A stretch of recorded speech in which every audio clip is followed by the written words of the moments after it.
We've been hearing a lot in the media about the so-called sanewashing of Donald Trump. Sanewashing. Sanewashing. Sanewashing. Sanewashing.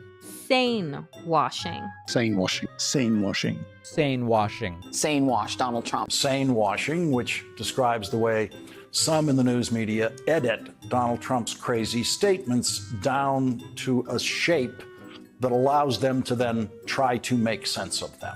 And most people have been discussing this as an attempt to translate his ramblings into coherent statements. They're going to say if Leon's going to send up a rocket. Can you imagine you're a parent and your son leaves the house and you say, Jimmy, I love you so much. Go have a good day in school.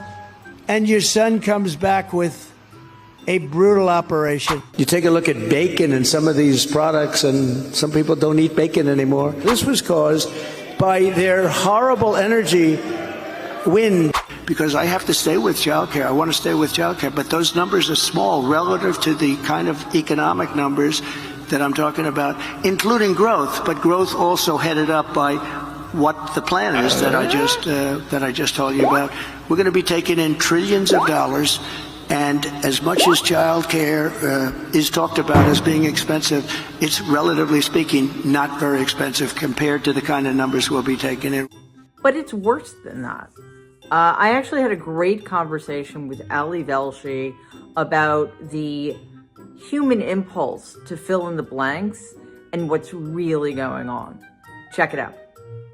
For more on this, I'm joined by Mary Trump, the niece of the former president, author of multiple books, including Too Much and Never Enough, How My Family Created the World's Most Dangerous Man, and the brand new book, Who Could Ever Love You, a family memoir. Mary, it's good to see you. Thank you. You are not anyone who has ever sanewashed Donald Trump. In fact, you've been saying for a very, very long time, you do need to take him seriously, but you don't need to explain or try and make sense of the things he says that are, by design, possibly nonsensical.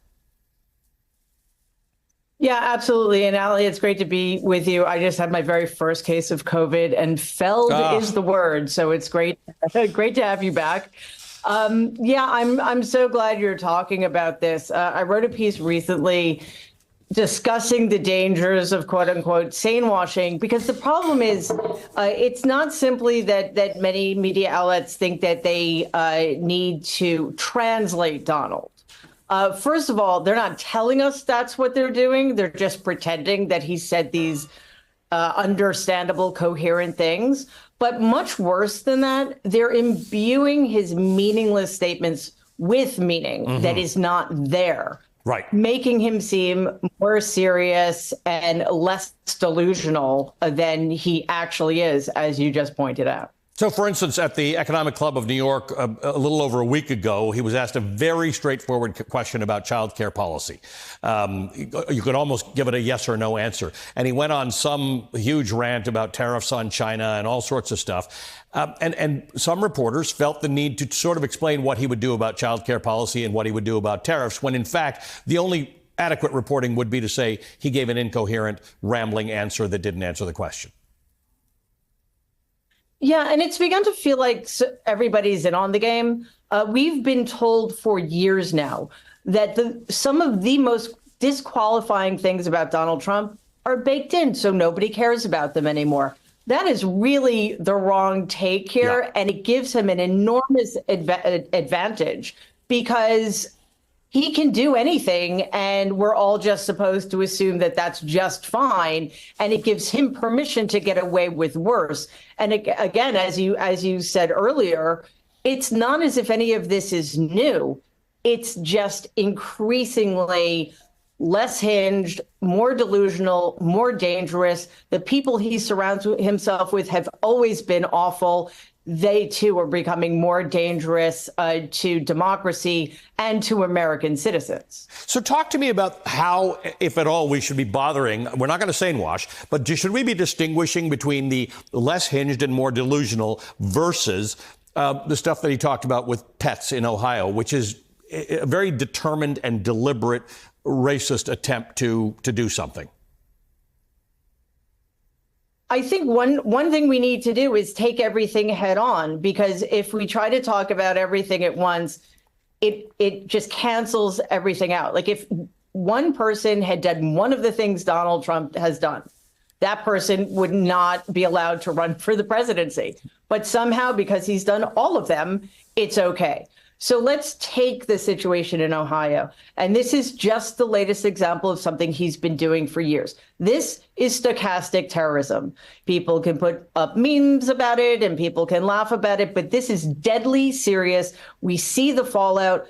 Donald Trump has and will get people killed because of his dangerous rhetoric and the fact that he is willing to stop at nothing if he thinks demeaning the most vulnerable people among us is going to get him another vote. If he thinks that scaring the hell out of people on a daily basis is going to get him another vote, he'll do it. He has no conscience. And at this point, and unfortunately, I said this 4 years ago, it's even more true now. If Donald Trump thinks he's going down, he will take all of us with him, and he will start with the most vulnerable people in our country. In your new and wonderful memoir, which is called Who Could Ever Love You, you describe Donald Trump as someone who developed, quote, a widening cruel streak during his childhood.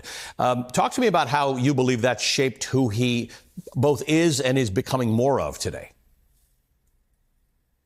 When Donald was very young, at a very crucial developmental stage in his life, at about 2.5, my grandmother became quite ill and was unavailable both emotionally and physically for about a year.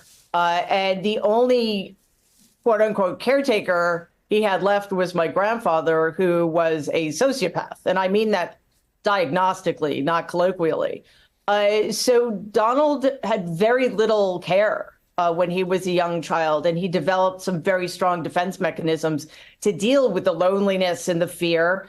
And simultaneously, as he grew older, he saw my dad, who was the oldest son and the namesake, be treated quite cruelly by their father. My dad was supposed to take over the empire. My grandfather found him wanting.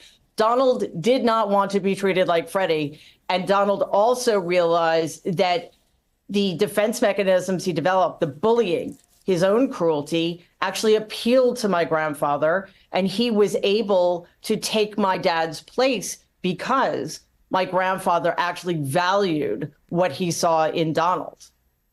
It's a remarkable book, Mary. It's always great to have you here. You must never feel an obligation if you're under the weather to do this. If you're unwell, you can always take a pass. We'll always get you back again. But you're amazing. Thank you. And I hope you feel better real soon. Mary Trump is the author of Who Could Ever Love You, a family memoir. That is a new book. She's also the author of The Good in Us, and she's the niece of Donald Trump.